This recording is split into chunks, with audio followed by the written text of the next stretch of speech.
right. Hey, Ann, how are you? Doing great, thank you. Nice to see you finally. Yeah, we've done audio, so it's kind of fun to be on the video this time. Yeah, as we were talking about, you've been on the show, the audio show, 4 times over the last couple of years. Your last time on was August of 2022. I can't believe it's been like a year and a half already. I know. Well, it was a crazy 2023 with a lot of family events, not so great. So I feel like, whew, I've almost made it through the end of this year. Let's get back to regular life. I'm sort of happy this year is over only because the last few with COVID were so miserable that this was our first sort of normal year after Right. COVID. And it's kind of like, okay, we got a year behind us now, and let's see what happens in 2024. I have a feeling next year's going to be not boring.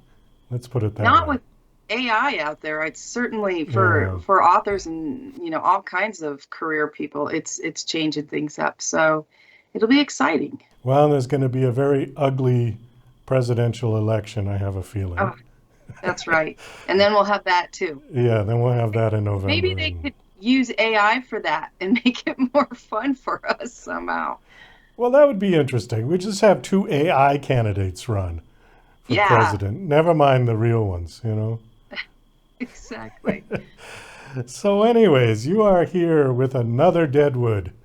This time it is Time Reaping in Deadwood, right? That's, yep, that's it. The And this newest one, book is 13.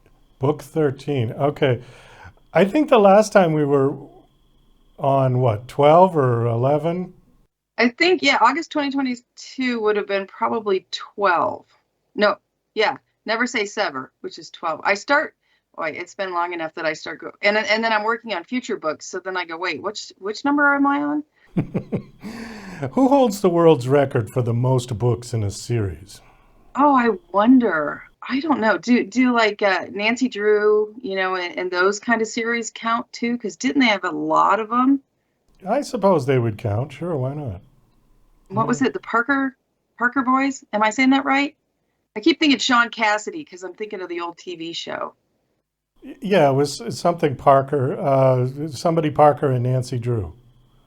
Yeah, yeah. I wonder how many they had, but I'm sure seems like there must, if you count, serial novels like that within a kind of a series, there must be, well over 100.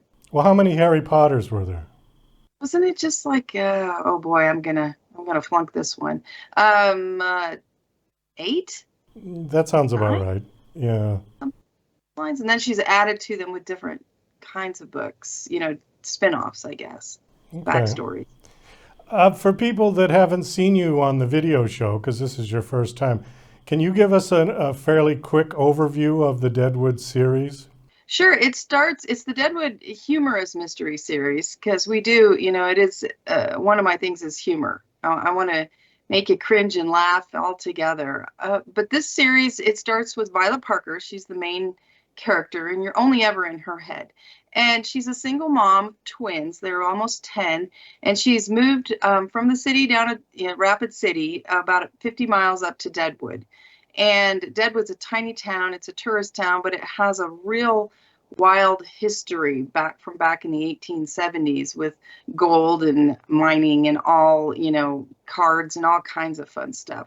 So anyway, she's up there, she's going to sell real estate, and everyone around there can see ghosts, it seems like. And every house she's trying to sell is haunted, but Violet doesn't really see ghosts. So she's kind of, skeptic about it all, but she's trying to sell houses for a living and trying to break into that world, living with her aunt up there. And she realizes after she moves up that little girls are going missing. The first one was months before she arrived, but the second one happens right about the time she arrives, I think, and then another one after that. And they're little girls that are the same age as her daughter, and they're little blonde girls just like her daughter. So she gets nosy, she gets into it, and that's how the mystery, she's trying to solve the mystery because she's afraid for her own child. And that's kind of the start with touches on paranormal or supernatural, if you will. There's ghost talk. There's, and it kind of roll, and there's a mystery, and it kind of rolls into more supernatural as the series goes. And there's always something to solve or something to figure out in each book in the series. But the supernatural continues to grow throughout the stories. And these aren't individual novels, like a Nancy Drew. These are, each one follows the next and follows the next. So it's an ongoing series. The timeline continues. You can start later, and I do enough backstory to catch you up, but you're going to miss out on the fun stuff if you don't go from the beginning.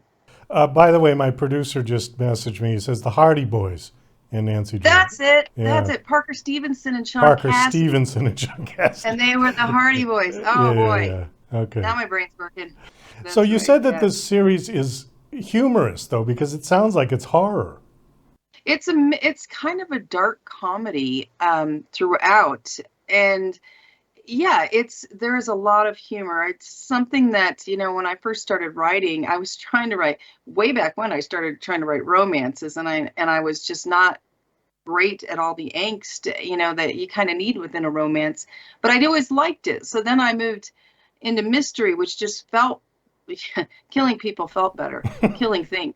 So I moved into mystery, but I always had some romance. But I soon realized as I kept writing, the humor was just coming out, because it's kind of how I see life, how I deal with, things that are not so exciting, things that are scary. I tend to approach it with humor and try to find the light side so that I can get through. And so that's kind of, with this character, with Violet Parker, has a sense of humor. Sometimes a little snarky, sometimes more just, it's, crazy kind of, I'm trying to think of the Three Stooges, kind of a fun stuff like that. It's a real mix, but there's always humor, and that's a key part of my writing, my storytelling. One of the ones in this series was Jingle Balls or something like that. I remember. Jackrabbit Jingle Balls. It's my Christmas novella for the Jackrabbit Junction series. Yeah. Oh, that's not okay. It's a different series than this one. Right. Yeah. Is that on the same level? Because obviously the title is funny, but I mean, Yeah, is it the same kind of humor?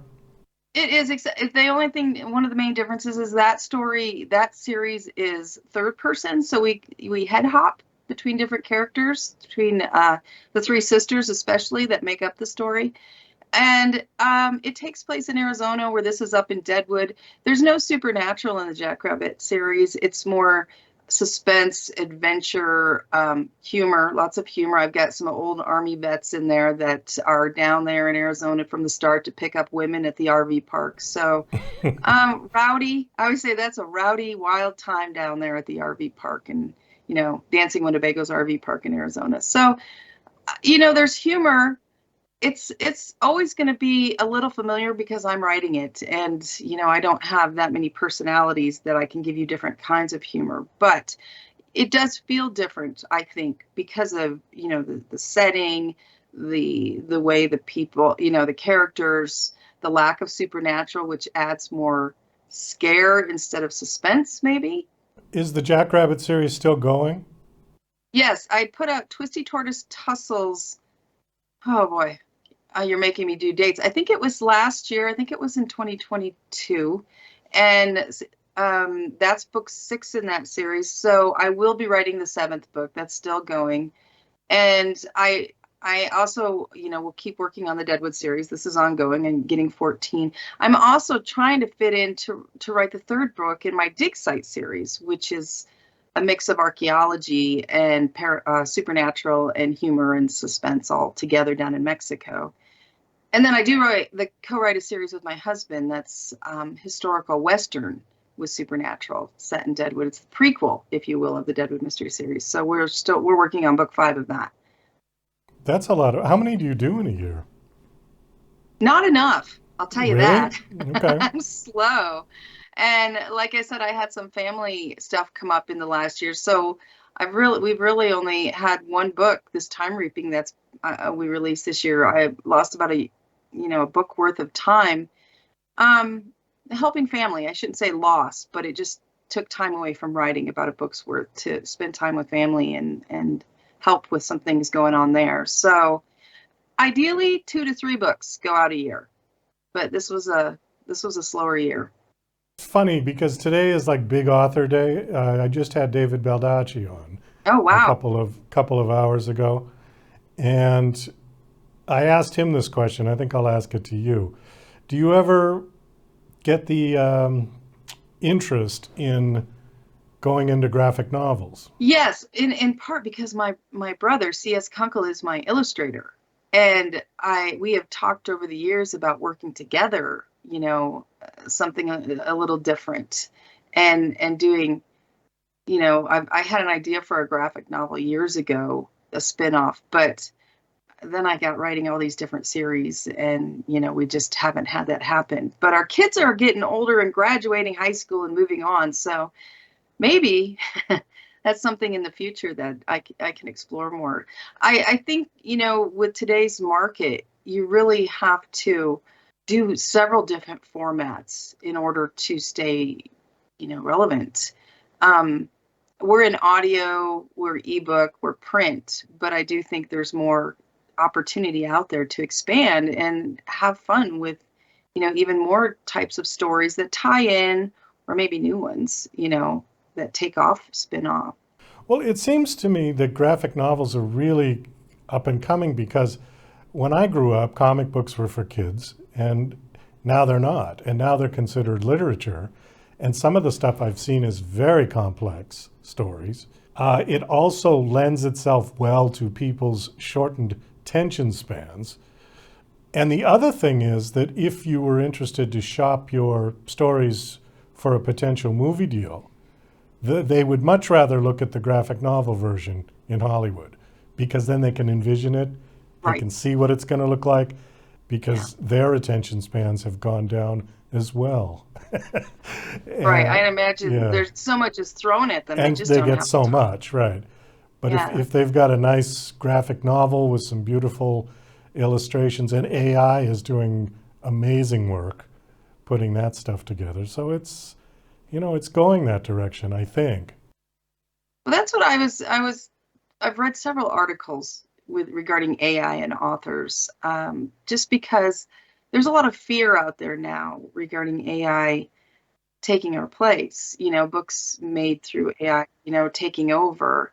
And so I try to, rather than, oh no, the sky is falling, read up, see what's out there, daydream, see what else can be done, how we can incorporate AI in our series in different ways, without losing the authenticity that, I'm writing, or my husband and I are writing, my brother's doing the art, but yet expand and deliver more content quicker.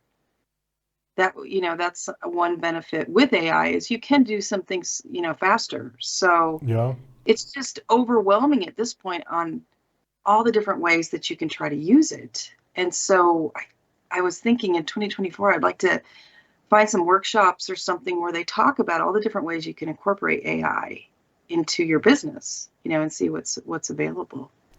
Well, there's some real basic programs out there that are for free that I've been fooling around with Yeah. just for fun. And you can just type in something like 30-year-old woman with brown hair and blue eyes standing in a field of flowers, waving her hands around. And you hit go, and there's your picture. And it's just, and it's really endless to what you can do with that, Right. So Right. it's Oh getting man. crazy. But we do have to wind this down, Ann. Our 15 minutes just sort of flew right by. Thanks for coming on. The latest book, Time Reaping in Deadwood. Hmm. Okay, and it is out. It's been released. It's released audio. No, I'm sorry. Ebook and print. Audio comes out December 5th. Okay. And last question, give out your website, please. Sure. It's www.anncharles.com. And there's no E in Ann. It's just ANNCharles.com. Okay, super. Well, it's always nice talking to you, and this time it was great to see you. Best of luck with the book and all of your work. Thank you so much. Thanks for having me on the video version. This is fun.